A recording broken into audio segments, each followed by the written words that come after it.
حدیث نبوی صلی اللہ علیہ وسلم روایت ہے حضرت ابن عمر سے فرماتے ہیں، فرمایا رسول اللہ صلی اللہ علیہ وسلم نے کہ یقیناً اللہ میری امت کو یا فرمایا امت محمد مصطفیٰ کو گمراہی پر متفق نہ ہونے دے گا۔ جماعت پر اللہ کا دست کرم ہے، جو جماعت سے الگ رہا وہ دوزخ میں ہی جائے گا۔ روایت ہے حضرت انس فرماتے ہیں کہ مجھ سے رسول اللہ صلی اللہ علیہ وسلم نے فرمایا، اے میرے بچے، اگر تم یہ کر سکو کہ صبح اور شام ایسے گزارو کہ تمہارے دل میں کسی کی طرف سے کھوٹ کینہ نہ ہو تو کرو۔ پھر فرمایا کہ اے میرے بچے، یہ میری سنت ہے، اور جو میری سنت سے محبت کرے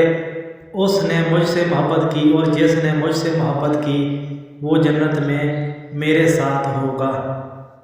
روایت ہے حضرت ابو ہریرہ رضی اللہ تعالیٰ عنہ سے فرماتے ہیں، فرمایا رسول اللہ صلی اللہ علیہ وسلم نے کہ جس نے میری امت کے بگڑتے وقت میری سنت کو مضبوط تھاما تو اسے 100 شہیدوں کا ثواب۔ روایت ہے حضرت ابن عباس سے فرماتے ہیں، جس نے قرآن سیکھا پھر اس کی اتباع کی، اللہ اسے دنیا میں گمراہی سے بچائے گا اور قیامت کے دن سخت عذاب سے محفوظ رکھے گا۔ ایک روایت میں ہے کہ فرماتے ہیں، جو قرآن کی پیروی کرے گا وہ دنیا میں گمراہ اور آخرت میں بدبخت نہ ہوگا۔ روایت ہے حضرت ابی سلمہ خشنی سے فرماتے ہیں، فرمایا رسول اللہ صلی اللہ علیہ وسلم نے